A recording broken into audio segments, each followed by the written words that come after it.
আসসালামু আলাইকুম এভরিওয়ান। নিয়তি গল্পের শেষ পার্ট, আর এই পার্টটি শুরু করার আগে কিছু বলতে চাই। তো তোমরা হয়তো এই গল্পটি পছন্দ করতেছো না, তার জন্য আমি আন্তরিকভাবে দুঃখিত। আসলে এই গল্পটি একটি থ্রিলার গল্প, যার কারণে তোমরা অনেকেই বুঝতে পারছো না। তো যাই হোক, নেক্সটে ভালো কোনো গল্প নিয়ে আসার চেষ্টা করব। তো চলো বেশি কথা না কইয়া গল্প শুরু করা যাক। জল্লাদ যখন ফাঁসির দড়িটা টানে, ঠিক তখনই একটা নেকড়ে এসে নীলকে নিয়ে অদৃশ্য হয়ে যায়। নীলের হদিশ এখনো পাওয়া যায়নি। ঠিক তখনই ঋতুর মুখে হাসি ফোটে, মানে নীল এখনো জীবিত আছে, কিন্তু কোথায়? ঋতু বলল এটা কাল লাশ। পুলিশ বলল এটা একটা বেওয়ারিশ লাশ। থানা মেটানোর জন্য জেলা সাহেব এটা দেন। ঋতুর মুখে হাসি দেখে মাই বলে, তুই কি পাগল হয়ে গেলি নাকি? স্বামী ওইদিকে মরছে আর তুই হাসছিস। একটা নেকড়ে এসে তোর বরকে বাঁচিয়েছে আর তুই সেটা বিশ্বাস করছিস। ঋতু বলল নীল বেঁচে আছে। মাহি বলল তুই পাগল হয়ে গেছিস ঋতু, এইসব রূপকথার গল্পে সম্ভব, বাস্তবে না। ঋতু বলল দেখ না কি হয়। ঋতু এখন ফুরফুরে মনে অনেক ফুর্তি, নীল বেঁচে আছে। এইদিকে নীল তার সহযোগী লিও মানে নেকড়েকে নিয়ে মিনার বাসায় আসে, যে নীলের বিরুদ্ধে সাক্ষী দিয়েছিল। মিনা ছিল ফারিয়ার বান্ধবী। সন্ধ্যা নামতেই নীল হাজির হয় মিনার রুমে। মিনা তখন নিজের ফোন টিপতেছিল। নীল বলল, মিনা মিনা আমাকে ফাঁসির দড়িতে ঝুলাতে চেয়েছিলি তাই না সোনা বাবু? মিনা বলল, নীল তুমি, তোমার নাচ ফাঁসি? নীল বলল, আমাকে ফাঁসি দিবে এমন দড়ি আছে নাকি? মিনা চিৎকার দিবে এমন সময় নেকড়ে লিও রুমের ভিতর ফু দিল, আর মিনার আওয়াজ ছোট হয়ে গেল। মিনা যতই চিৎকার করছে কিন্তু কোনো আওয়াজ বের হচ্ছে না। নীল সোফা থেকে উঠে ধাক্কা দিয়ে মিনাকে বিছানায় ফেলে দেয়, আর লিওর দিকে নীল হাত বাড়িয়ে দেয়। লিও একটি ধারালো ছুরি দেয়। নীল ছুরিটা নিয়ে মিনার এক হাত কেটে ফেলে, আর রক্ত পিনিক দিয়ে বের হয়। তারপর আবার লিওর দিকে হাত বাড়ায়। লিও একটা গ্লাস দেয়, মিনার রক্ত দিয়ে গ্লাসে ভরে রক্ত পান করে। মিনা ব্যথায় মরে যাওয়ার মতো চিৎকার করছে, কিন্তু কোনো শব্দ বের হচ্ছে না। নীল আবার ছুরির মাথা দিয়ে মিনার চোখ তুলে লিওর দিকে ছুঁড়ে দেয়, আর লিও তা মুখ দিয়ে ক্যাচ ধরে খেতে থাকে। এইভাবে মিনার প্রত্যেকটি অঙ্গ কেটে লিওকে দেয়, কিন্তু মিনার কলিজার মাথার মস্তিষ্ক সাথে নাই। নীল চলে যাওয়ার তার কিছুক্ষণ পর রিবাস আসে। এসেই দেখে মেঝে তার বিছানায় রক্ত। রিবাস বুঝতে পারে মিনাকে মেরে ফেলেছে ইথান। নীল আর লিও মিনাকে মারার পর যায় ইমরানের কাছে, যে নীলকে ছাদ থেকে নামতে দেখেছিল। কিন্তু নীল বুঝতে রিভার্স তার পিছু নিয়েছে, তাই নীল ইমরানকে 5 খণ্ড করে আর ইমরানের কলিজা নিয়ে নেয়। কিন্তু এখানেও রিভার্স আসতে লেট করে ফেলে। ইমরানকেও মেরে ফেলেছে ইথান। এখন বাকি শারমিন, যাকে নীল মনের মতো করে খুন করবে, যার কারণে নীল ভালোভাবে ফেসে গিয়েছিল। শারমিনের রুমে যাবে, কিন্তু দরজায় দাঁড়িয়ে আছে রিভার্স। লিও ভয় পেয়ে ইথানের পিছনে যায়। ইথান বলল, কি রিভার্স, তুমি আমার পিছনে লেগেছো কেন? রিভার্স বলল, মাফ করবেন ইথান। ইথান বলল, রিভার্স তোমার সাহস তো কম না, তুমি আমার নাম ধরে ডাকছো? রিভার্স বলল, মাফ করবেন, আপনি আর রাজকুমার নেই, আপনাকে দেখা মাত্রই মেরে ফেলার অনুমতি আছে, আপনি যে কোনো দেশের জন্য বিপজ্জনক। ইথান বলল, তুমি ভুলে যাচ্ছ রিভার্স। রিভার্স বলল, আমি আপনার মায়ের মানে রানী এলিজার হুকুমের গোলাম, উনি যা বলবেন তাই হবে, আপনাকে এখন মরতে হবে ইথান। ইথান বলল, তুমি ভুলে যেও না আমি রাজকুমার, পারলে আমাকে ধরে দেখাও। নীল তার মায়া শক্তি ফিরে পেয়েছে। অদৃশ্য হয়ে শারমিনের গলা কেটে পালিয়ে যায় নীল, কিন্তু রিভার্স কিছুই করতে পারে না। রিভার্স হচ্ছে রানী এলিজার নিজস্ব গুপ্তচর আর একজন শক্তিশালী যোদ্ধা। রিভার্সের মতো শক্তিশালী আর দ্বিতীয়টা নেই। নীল একা নিজের বাড়িতে যায়। ঋতু তখন ঘুমাচ্ছিল, তার পাশেই মাহি ঘুমাচ্ছিল, কিন্তু নীল মাহিকে চিনে না, তাই ঋতুকে ডাকে না। ঋতুকে না ডেকে নীল দেয়ালের কাছে যায়, আর গোপন দরজাটা খুলে যায় এমন, আর নীলের মেয়ে দুটো দৌড়ে যায় নীলের কাছে আর জড়িয়ে ধরে। প্রায় 10 মিনিট পর ঋতুর ঘুম ভেঙে যায়। কোনো কিছু খাওয়ার শব্দ ঋতুর কানে আসে। ঋতু আস্তে আস্তে যেখান থেকে আওয়াজ আসছে সেই দিকে যায়। ভালো করে তাকিয়ে দেখে দেয়ালের গোপন দরজাটা খোলা। ঋতু বুঝতে পারে নীল আসছে, তাই নিজ গতিতে ছুটে চলে নীলের কাছে ঋতু। কিন্তু গোপন দরজা দিয়ে প্রবেশ করতেই দেখে নীলের মেয়ে দুটো কিছু খাচ্ছে, কিন্তু মুখ লাল হয়ে আছে। ঋতুর পা থমকে যায় আর দরজার আড়ালে লুকিয়ে যায়। উকি মেরে দেখে নীলের মেয়ে দুটোর হাতে কলিজা মনে হচ্ছে, আর মুখে রক্ত, কাঁচা কলিজা খাচ্ছে। কলিজা খাওয়া শেষ হয় এমন সময় নেকড়ে আসে, হাতে একটা মানুষের কাটা মাথা। নেকড়েটা মাথাটা চেপে ধরে, আর নাক মুখ দিয়ে মাথার মস্তিষ্ক বের হয়। হেলেনার সামনে দিতেই খেয়ে ফেলে ছোট বাচ্চা দুটো। ঋতু তাকিয়ে দেখছে হেলেনাকে কিভাবে খাচ্ছে। ঋতু নিজের চোখকে বিশ্বাস করতে পারছে না। ঋতু লুকিয়ে লুকিয়ে দেখছে। ঠিক এমন সময় ঋতু বুঝতে পারলো তার পিছনে কেউ দাঁড়িয়ে আছে। ঋতু ঘাড় ঘুরিয়ে দেখে কালো পোশাকে একজন দাঁড়িয়ে আছে। সে আর কেউ নয়, রিভার্স। ঋতু কল্লাটা ধরে চিৎকার দিবে, ঠিক তখনই রিভার্স ঋতুর মুখ চেপে ধরে। রিভার্স বলল, চুপ চুপ, চিৎকার করবেন না। কিন্তু কে শোনে কার কথা? ঋতুর মুখ আরো চেপে ধরায় ঋতু ভাবলো হয়তো এখনই তার মাথা কেটে নিয়ে যাবে, তাই রিভার্সের হাত থেকে বাঁচার জন্য আরো ছটফট করছে। তখন রিভার্স ঋতুর সাথে না পেরে ঋতুকে বাইরে নিয়ে যায়, আর ঋতুর মুখ ছেড়ে রিভার্স বলে, আপনাকে বলছি চুপ থাকতে, কিন্তু কেন আমার কথা শুনছেন না? ঋতু হাঁপাতে হাঁপাতে বলে, আপনি গলা কেটে মাথা নিবেন না? রিভার্স অবাক হয়ে বলল, আমি আপনার মাথা কেটে নিব কেন? ঋতু বলল, আমি জানি নীল বলছে আমার মাথা নিয়ে নাকি আপনি অভিশাপ মুক্ত হবেন। রিভার্স বলল, কি আপনার মাথা নিয়ে? আর এই নীলটাকে? ঋতু বলল, ও নীল বললে তো চিনবেন না, ইথান বলছে আমাকে। রিভার্স বলল, তার জন্য আপনি এইভাবে নিজের মাথা ধরে আছেন? ঋতু বলল, জি। রিভার্স বলল, আমি রিভার্স, রানী এলিজার খাস গোলাম, আমি জন্ম থেকে এমন কোনো অভিশাপ পাইনি। ঋতু বলল, তাহলে আমার পিঠের নীল দাগটা? রিভার্স বলল, কি নীল দাগ, কই দেখি। ঋতু বলল, আমার পিঠে। রিভার্স বলল, কই দেখি। ঋতু বলল, আপনাকে দেখাবো কেন, আপনি একজন পরপুরুষ। রিভার্স বলল, আমাকে শুধু দাগটাই দেখান, আর কিছু দেখাতে হবে না। ঋতু অনেক কষ্ট করে শুধু নীল দাগটাই রিভার্সকে দেখায়। রিভার্স বলল, এটা তো ইথানের মায়া দাগ, এর মাধ্যমে আপনার উপর নজর রাখে। ঋতু মুচকে হাসে আর মনে মনে ভাবে, নীল আমাকে কত ভালোবাসে। ঋতুর ঠোঁটে হাসি দেখে রিভার্স অবাক হয়ে জিজ্ঞেস করে, আপনি হাসছেন? ঋতু বলল, হাসবো না তো কি করব, আমার স্বামী আমাকে এত ভালোবাসে, আমাকে চোখে চোখে রাখে। রিভার্স অবাক হয়ে বলল, আপনি আর ইথান বিয়ে করছেন? ঋতু বলল, হুম। রিভার্স আর কিছু বলল না। এমন সময় রিভার্স ঋতুকে চুপ করতে বলল। কেউ আসার শব্দ শুনতে পেল। কান খরা করে দাঁড়িয়ে আছে। রিভার্স নিজের অস্ত্র বের করে তাক করে দাঁড়িয়ে আছে, কিন্তু রিভার্সের হাত থেকে অস্ত্র পড়ে যায়। ঋতু ফিসফিস করে বলছে, আরে ফেলে দিলেন কেন, কেউ আসছে তো। কিন্তু রিভার্স কারো গায়ের পরিচিত একটা সুগন্ধি রিভার্সের নাকে আসে। সে আর কেউ নয়, সোফিয়া। সোফিয়ার হাত থেকেও তলোয়ার পড়ে যায়। দৌড়ে রিভার্সকে জড়িয়ে ধরে আর 5 মিনিট লিপকিস করে দুইজনে।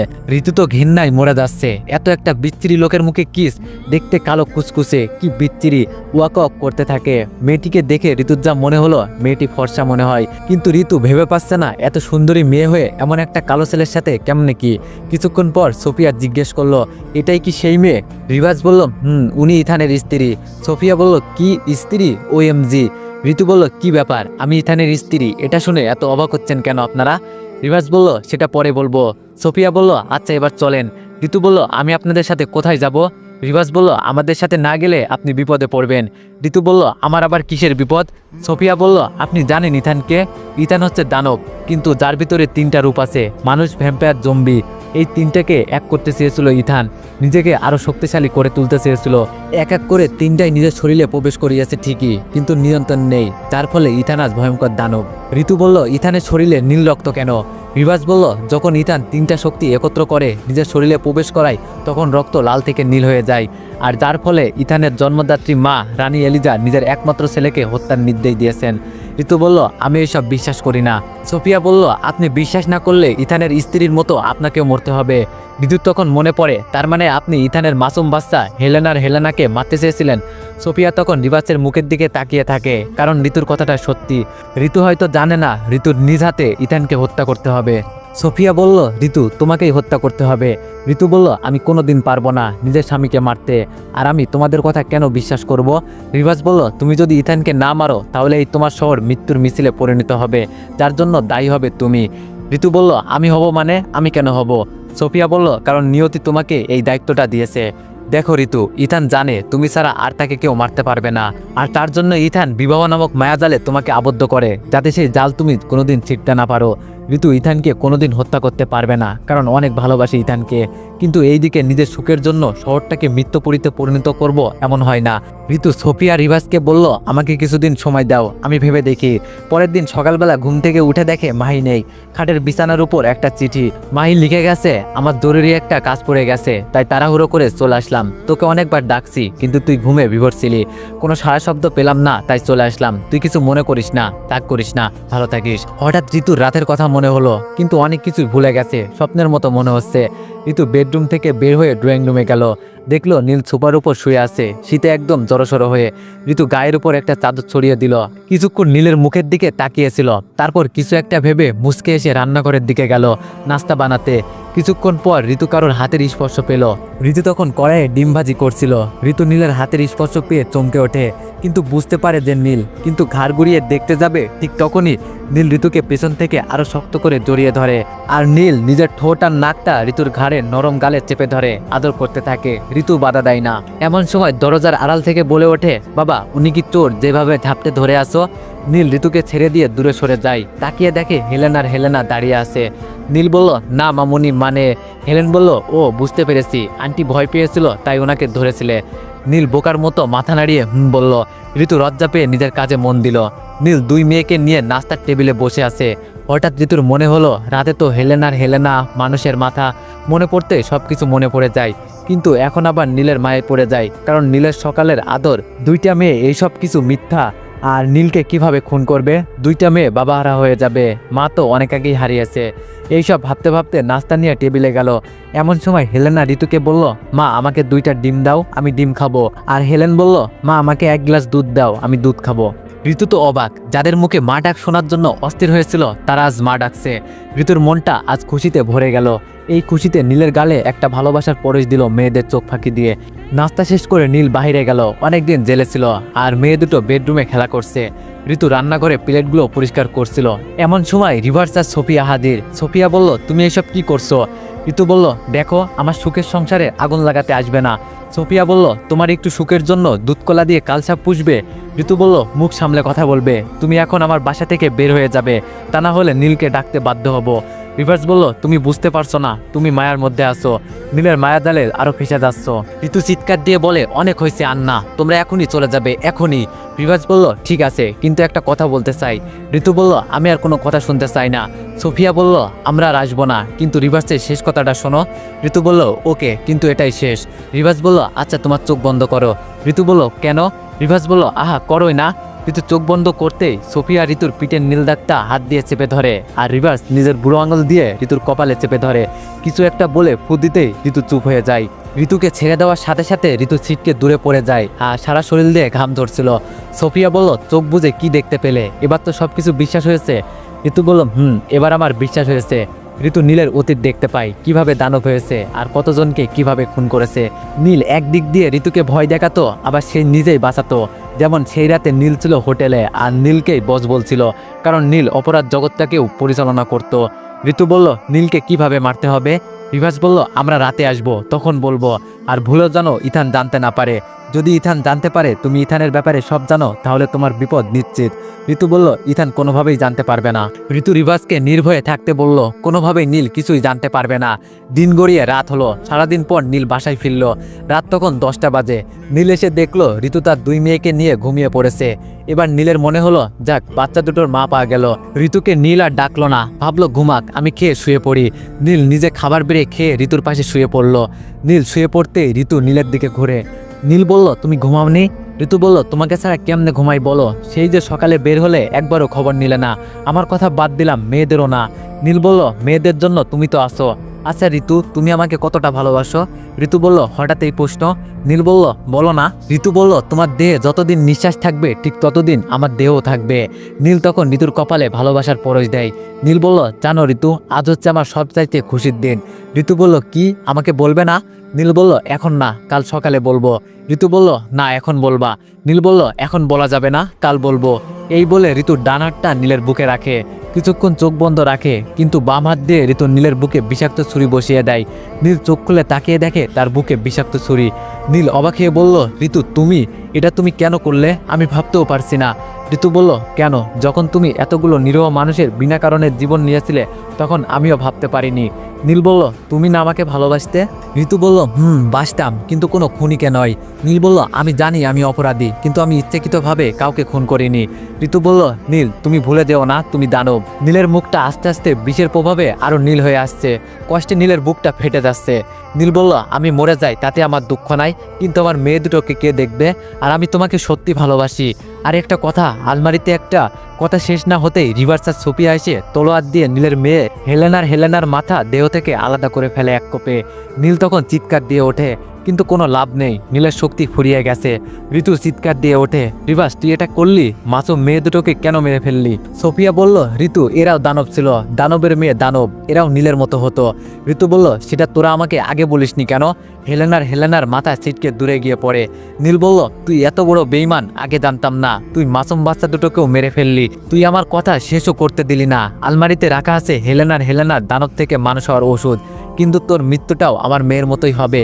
বলেই নীলের দেহ থেকে প্রাণ পাখি ত্যাগ করে। ঋতু তখন চিৎকার দিয়ে বলে, এটা আমি কি করলাম?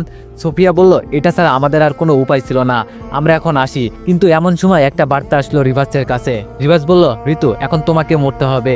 ঋতু বলল, আমাকে কেন মরতে হবে? রিভার্স বলল, কারণ তুমি দানবের স্ত্রী ছিলে, তোমার রক্তে আর পেটে দানবের সন্তান। ঋতু বলল, না, এটা হতে পারে না, আমি মরতে চাই না। ঋতু দৌড়ে পালাতে গেলে সোফিয়া ঋতুর সামনে দাঁড়ায়। সোফিয়া বলল, তুমি কোথায় যাচ্ছ ঋতু? ঋতু বলল, আমি মরতে চাই না। রিভাস বলল, তোমাকে তো মরতে হবেই, কারণ তোমার গর্ভে দানব আছে, তোমার রক্তে দানবের রক্ত মিশে গেছে। সোফিয়া এক হাত দিয়ে ঋতুর মাথা ধরে তলোয়ার তুলে কোপ দিতে যাবে, ঠিক এমন সময় কেউ একজন সোফিয়ার পিঠে লাথি মারে। সোফিয়া ছিটকে দূরে পড়ে যায়, কিন্তু কাউকে দেখা যাচ্ছে না। এক রুমে তিনজন ছাড়া আর কেউ নেই। রিভাস সোফিয়াকে ডেকে বলে, এখানে কেউ আছে, সাবধানে। রিভাস গুটি গুটি পায়ে ঋতুর দিকে যায়, তলোয়ার তুলবে এমন সময় পেছন থেকে কেউ টেনে ধরে। রিভাস নিজের সর্বোচ্চ মায়া শক্তি দিয়ে দেখার চেষ্টা করে কে ঋতুকে বাধা দিচ্ছে দেখার জন্য, কিন্তু রিভাস অকৃতকার্য। সোফিয়া বলল, দেখতে পেলে কে বাধা দিচ্ছে?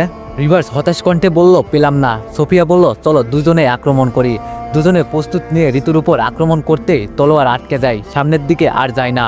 অদৃশ্য শক্তিটি যখন দুজনের হাত থেকে তলোয়ার কেড়ে নেয় আর পাটকাঠির মতো তলোয়ার দুটো ভেঙে ফেলে, রিভাস আর সোফিয়া পিছিয়ে যায়, কারণ রানী এলিজার দেওয়া তলোয়ার কোনো সাধারণ তলোয়ার না, মায়াশক্তিতে ভরা এই তলোয়ার। ইথান আর ইথানের মেয়েদের লাশ নিয়ে রিভাস আর সোফিয়া তখনই অ্যাথেন্স শহরে ফিরে যায় রানী এলিজার কাছে। তখন রাত গভীর, রানী এলিজা ঘুমাচ্ছিলেন। গভীর রাতে মহলে প্রবেশ করা খুব কঠিন, সে যেই হোক, কিন্তু রিভার্সের কাছে দুধ ভাতের মতো, কারণ সোফিয়া আর রিভার্স যখন একসাথে তো কে আটকায়। কিন্তু সব দরজা পার করে গেলেও কিন্তু রানীর দরজা আর পার করতে পারে না। দরজায় নতুন প্রহরী, একজন মেয়ে, প্রহরী বলা যায় না, দাসী বলে যাকে। দাসী বলল, আপনি কে যে এত রাতে রানীর শরণার্থী? আমি রিভার্স, রানীর খাস গুপ্তচর। দাসী বলল, আপনি গুপ্তচর, কিন্তু গোপনভাবে আসবেন, আর সাথে উনি কে? রিভার্স বলল, এই মহলের ভিতরে সবাই চিনে জানে, কিন্তু বাইরে কেউ জানে না। আর সাথে উনি সোফিয়া, রানীর দেহরক্ষী, কিন্তু আমার সাথে একটা জরুরি কাজে গিয়েছিল। দাসী বলল, ও আচ্ছা, কিন্তু আপনারা ভিতরে প্রবেশ করতে পারবেন না, কারণ রাতে রানীকে বিরক্ত করার নিষেধ, অনুমতি নেই। রিভার্স বলল, কিন্তু রানীকে খুব দরকার আমাদের। দাসী বলল, মাফ করবেন, কাল সকাল পর্যন্ত অপেক্ষা করতে হবে। রিভার্স বলল, আপনি বুঝতে পারছেন না কেন, আমাদের খুব প্রয়োজন। দাসী বলল, আপনারা চলে যান, না হলে বন্দি করতে বাধ্য হব। বন্দি করার কথা শুনে রিভার্সের রাগ হয়ে যায় আর দাসীকে লড়াইয়ের জন্য আহ্বান করে, কিন্তু সোফিয়া রিভার্সের সামনে দাঁড়িয়ে বলে, এর জন্য আমি যথেষ্ট। লড়াই শুরু করবে এমন সময় গম্ভীর কণ্ঠে উচ্চস্বরে আওয়াজ আসে, থামো সবাই। রানীকে দেখে তিনজনই তামিজ করলো। দাসী বলল, মহারানী উনারা? রানী এক হাত উঁচু করলো। দাসী বুঝে গেল তার এখানে চুপ থাকতে হবে। রানী বলল, বলো রিভার্স, এত রাতে কি জন্য এসেছো? কি এমন খবর যে গভীর রাতে আসতে হলো? রিভার্স চুপ। রানী বলল, কি হলো, কথা বলছো না কেন? রিভার্স হাত দিয়ে ইশারা দিতেই 8জন প্রহরী ইথান আর ইথানের মেয়েদের লাশ কাঁধে নিয়ে করে এসে রানীর সামনে রাখে। লাশ দেখে রানীর চোখে মুহূর্তে জল এসে যায়, কিন্তু রানী জেনেও না জানার ভান করে বলল, এগুলো কাল লাশ রিভার্স। রিভার্স বলল, মহারানী, ছোট মহারাজা আর ওনার মেয়েদের। কথাটা শুনে সোফিয়ার কাঁধে ভর দিয়ে পড়ে যাওয়ার উপক্রম প্রায়। ছেলের শোকে কাতর মহারানী সোফিয়া রানীর হাত ধরে নিয়ে বসায়। রানী বলল, রিভার্স। রিভার্স বলল, জি মহারানী। রানী বলল, আমার সোনার টুকরো ছেলেটাকে মেরেই ফেললে? রিভার্স চুপ। রানী বলল, আমার ছোট ছোট সোনার টুকরো নাতনিকেও মেরে ফেললে? ওরা তো অপরাধ কি জিনিস জানেই না। রিভার্স বলল, মহারানী, আপনার আদেশ অমান্য করার দুঃসাহস যে আমাদের নেই। রানী বলল, তোমরা এখন যাও। রিভার্স বলল, লাশগুলো কি করব? রানী শরীরে জোর খাটিয়ে ধমক দিয়ে বললেন, লাশ বলবে না, ছোট মহারাজা বলো। রিভার্স বলল, মাফ করবেন মহারানী, আমি ডাকা না পর্যন্ত কেউ ভিতরে প্রবেশ করবে না। সবাই চলে গেল, কিন্তু রিভার্স আবার ফিরে এসে বলল, মহারানী, একটা জরুরি কথা ছিল। রানী বলল, বলো। রিভার্স বলল, আপনার দেওয়া তলোয়ার এক শক্তি ভেঙে ফেলেছে। রানী অবাক চোখে তাকিয়ে রিভার্সকে যেতে বলল। সবাই বাইরে। রিভার্স সোফিয়াকে বলল, আচ্ছা, ছোট মহারাজার লাশ দিয়ে কি করবেন?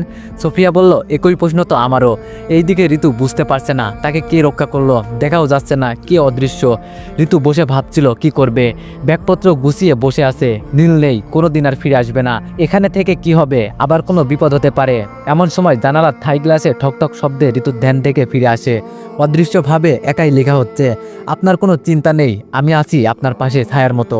ঋতু বলল, আপনি সামনে আসেন। আবার লেখা হলো, অনুমতি নেই। ঋতু বলল, আপনি কে? অদৃশ্য শক্তিটা বলতে গিয়েও বলতে পারল না সে কে। ঋতু আর কিছু বলল না, সে নীলের চিন্তায় বিভোর। নিজের হাতে কি করে অমানুষের মতো খুন করলো। এখন ঋতুর মাথায় কিছুই ঢুকছে না। বিছানাতে নীল রক্ত লেগে আছে, সব কেমন উল্টোপাল্টা লাগছে। চোখের পানি যেন আর বাদ মানছে না। ব্যাগট্যাগ গুছিয়ে নিয়ে ঋতু বের হয় বাবার বাড়ির উদ্দেশ্যে। রাস্তায় যেতে যেতে ভাবে, ঋতু বাসায় গিয়ে মা বাবাকে কি বলবে যখন জিজ্ঞেস করবে নীল কোথায়। এইসব ভাবতে ভাবতে বাসার সামনে চলে গেল, কিন্তু ঋতু বাসায় নিয়ে গিয়ে গাড়ি ঘুরিয়ে আবার নীলের বাসার দিকে রওনা দিল। এইদিকে অ্যাথেন্স শহরে রানীর ছেলের শোকে কাতর। ছেলেকে একটি কাচের ভিতরে রেখেছে মায়াশক্তি বলে, যাতে পচে না যায়। পরের দিন সকালে রিভার্স আর সোফিয়াকে ডাকা হয় রাজদরবারে।